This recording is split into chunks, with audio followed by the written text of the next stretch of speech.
How do you price your sportswear products? You always find yourself, maybe you make a little bit of sales, but you just can't generate enough of a profit margin to make it sustainable. You're barely just covering your costs, and you're wondering, how do other people do it? How do they calculate their costs? I always find myself in the same position at the end of the month. I make some sales, but I'm not making a dent in terms of what I have to in order to move my business forward. This comes down to understanding how to price your products appropriately.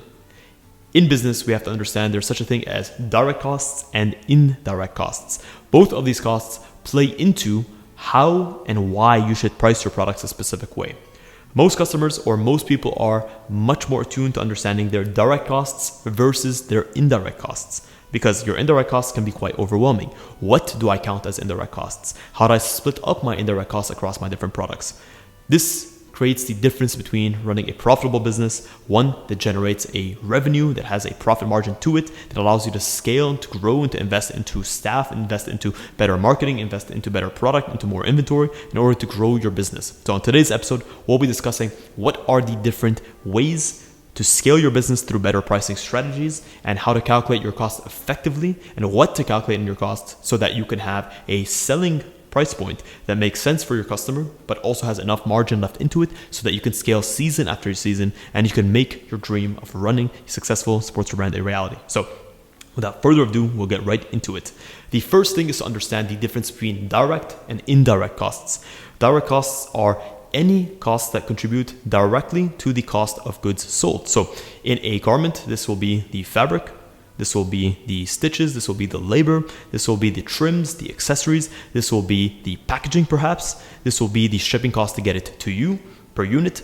It is the direct amount of resources needed to be invested in order to create a product. Your indirect costs are the costs that support or allow you to support the selling or the operational overhead of selling or creating your business. So these are things like your marketing costs, your administrative costs, maybe they're your business LLC setup costs. That's a one-off cost, but if it's a recurring cost, that may be something to take into account. These can be things like your little things here and there that may be not directly related to the product itself, but they are things like your photography costs. All of these costs should be considered and should be amortized across your different product ranges in order to fully understand what costs are being incurred by your specific products and how to amortize those costs in order to recuperate them to make a healthy profit margin so that you can scale your business and keep moving forward. Let's start off with the direct costs, which is what most people understand. The first thing, of course, is you're going to have your fabric cost. Typically, your fabric is calculated either per meter or per yard. The second thing that you're going to have is going to be any prints or any ornamentation or accessories that are applied onto the garment. Each of these different things is going to have a specific unit cost associated with it.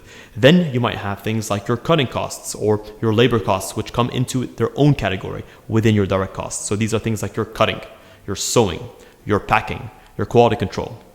You may also have things like your trims. So these are things like your labels, your patches, any additional modifications or accessories that are added onto the product directly would be considered as a direct cost. You may also have things like your actual cost of creating a product or the R&D that goes into the product. This should also be accounted for as a direct cost, whether it's a design fee, whether it's your time, whether it is so on and so forth. Anything that contributes to the creation of a product directly should be considered a direct cost and be implemented into the unit cost. Most people think of unit cost just as the price from a manufacturer.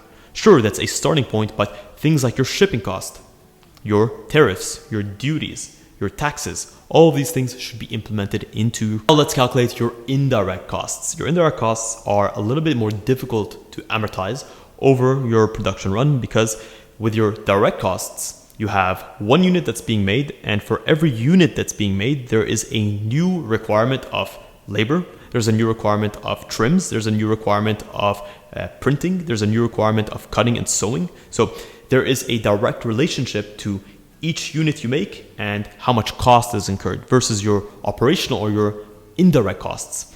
These costs are there regardless of how many different units you create. So the best way to look at it is take a period of 12 months and estimate, let's just say you make around 12,000 units in those 12 months. That's an approximation of around 1,000 units per month.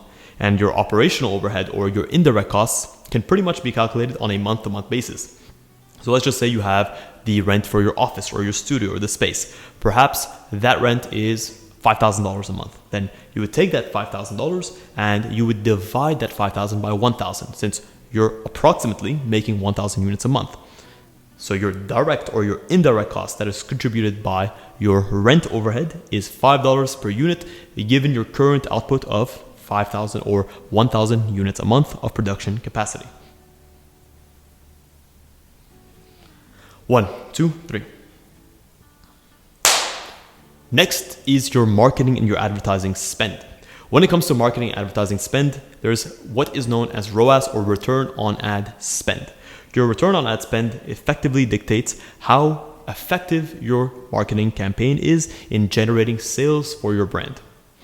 This is not a video on ROAS, but in general, what you need to understand from a very basic way is if you spend $2,000 on marketing and you generate 1,000 or you produce 1,000 units a month, then effectively your marketing cost that is spread across your units is $2 per unit. Sure, your marketing may not be focused directly on a specific product range or specific product set, but understanding in a general scheme how much you're spending on marketing and how many units you're making over a specific period of time allows you to break down your cost per unit per dollar spent. And then from there, you can calculate the effectiveness of your marketing spend. When it comes to your other indirect costs, you may have employees, you may have people on your payroll, you may have month-to-month expenses like electricity, like internet. So all of these different costs, now you have a formula and a framework by which you can amortize those costs over the production capacity that you're currently at any given moment. Of course, these direct costs or indirect costs should be adjusted for your production capacity of the moment and calculated accordingly, split up, and then you should create a complete cost sheet and calculate your total cost of goods sold, both with the direct costs and the indirect costs, and then you're able to calculate your profit margins. Once you have your total cost in order to create a product and to sell a product, now you have to look at your profit margins. In general, the baseline profit margin that any direct-to-consumer retail business should be looking at is 50%. So if you have a cost of goods sold of $35, then you should definitely be selling for no less than $70. This is essential. The other thing to look at is how you slot in to the competitive landscape of your specific niche. So if you're trying to be a premium brand, then perhaps it may be counterintuitive to price your products simply at 50% profit margin.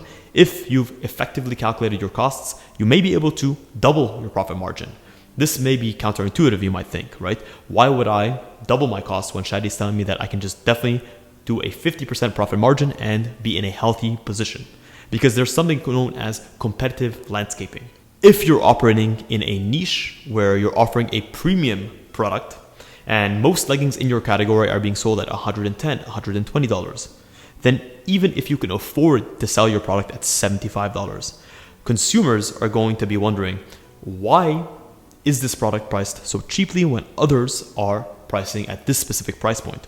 Sure, you can communicate to them that we are a value-based and we have a great value and we're very effective in our sourcing and we pass on the savings to the customer, but sometimes the customer doesn't want to hear that. Sometimes that may be counterintuitive to the brand approach that you're trying to take. Sometimes customers just want to know that they're getting the best of the best and they're willing to pay top dollar for it. So effectively look at which niche of the industry that you're slotting yourself into and make sure that you're pricing appropriately according to what your competitors are pricing. You're not overpricing and you're not underpricing. Lastly, you may also take a look at what sales strategy you're employing. Are you going B2C or are you going B2B, aka wholesale?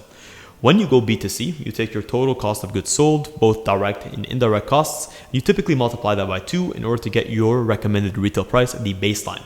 If you're going wholesale, the typical way to look at it is you may mark your products up by around 25 to 30%. So if you're selling a legging direct to consumer to $70, you may be selling that same legging wholesale to a wholesaler for around $45 to $50. So this is around a 30 to 45% markup depending on the specific product.